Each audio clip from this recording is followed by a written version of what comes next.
I heard a rumor that Walmart just restocked a bunch of their action figure section. So let's check it out. Got the morning coffee and let's hit the back wall. This is where they have a bunch of their McFarlane DC Multiverse. Just showing you guys the kind of selection back here. I don't know what they would call this section. It's kind of near the video games, but let's check it out. We got the Dark Archer. Not sure about that one. Kind of cool to have that bow and arrow, but the face sculpt's kind of whack. And then I saw this, the Mirror Master. This one includes a bunch of different accessories, a bunch of different hand swaps.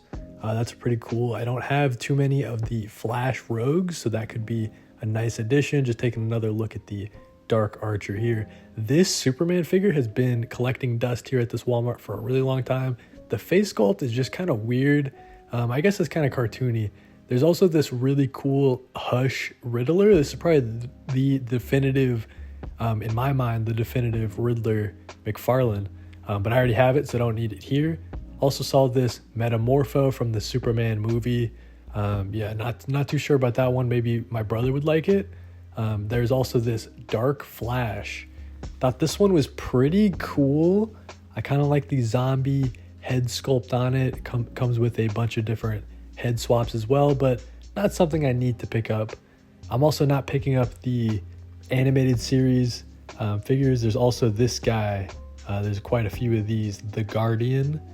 So this Walmart is stocked full of the Guardians if anybody's looking for them.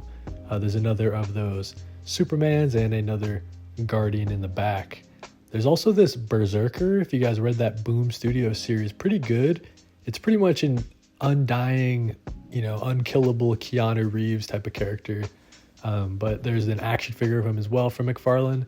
Thought about picking it up, but it's not something I need to add to my collection. There's a bunch of those statues. Not the biggest fan of those. I'm pretty picky. Those take up a lot of room. There was a bunch of these TMNT figures. For me, they're not my favorite. They're kind of really small, and they only had Donatello, Leonardo, and a bunch of these foot soldiers. If they had a full set, I might think about picking up a few of them and starting up the...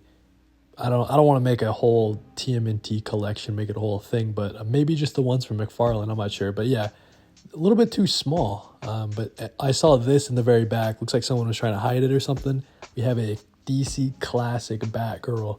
I already have one at home that needs to be unboxed one day for New Comic Book Weekly, so I don't need this one, but pretty cool to see. Also saw this Dark Star guy. I thought he was pretty cool. I'm not sure what his deal is in DC Comics or DC Continuity. Pretty cool sculpt on him though, but again, not something that I'm picking up. Is it too early for Christmas stuff? I guess it's November, but it still feels pretty early. Let's go to the actual action figure selection aisle. They have things like the Teenage Mutant Ninja Turtles. They got a bunch of all the other brands of action figures, but we find the Marvel Legends over here. I saw this Spider-Man 77 Marvel Legends. Thought it was pretty cool. It's pretty unique head sculpt on it for sure. I like the kind of touches on his belt and on his wrist, but not something that I decided to pick up on this Walmart trip. At least I like that the rope kind of looks like soft goods, kind of like a real kind of rope. So I thought that was kind of interesting, but maybe something we could pick up one day. Not something I need to pick up. There was also these X-Men 97. We got Jubilee and also Sunspot as well. I'm not the biggest X-Men guy. Like reading the comics, I've only read a couple volumes, and I haven't really watched the X-Men TV shows. So I'm not really collecting the X-Men Marvel Legends. There's the Spider-Punk, this egghead that's literally been sitting here since I moved back to Maine, and also this vampire guy in the back.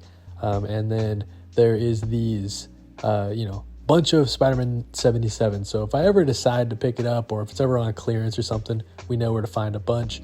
There was these Gamerverse Peter Parker Velocity suits, but look how many there are, man. Nothing else from this wave. That'd be kind of cool to see and pick through the other options from this wave, but yeah, just too many of the Velocity suits.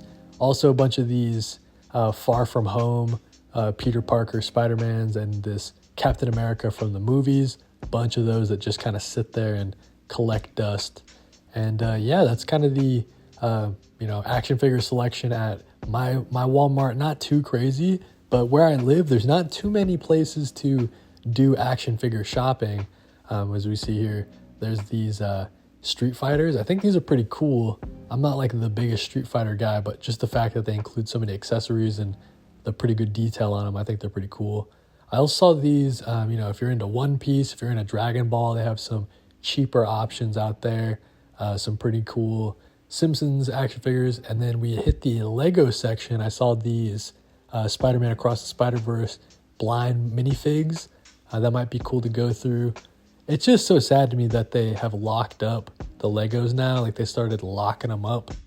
I feel like that just really detracts people from wanting to get Legos maybe. I don't know. People, you just got to hit the button and just wait, I guess. There's these Miles Morales Spider-Man head. That's pretty cool. But yeah, just the fact that they're locked up, I feel like it's less likely that I'll just go through the Lego aisle and pick up a $20 Lego or something like that. You know what I mean? If I have to wait for someone to come unlock it. But yeah, that's my quick action figure collectible trip to Walmart. And here's what I actually came to Walmart to pick up.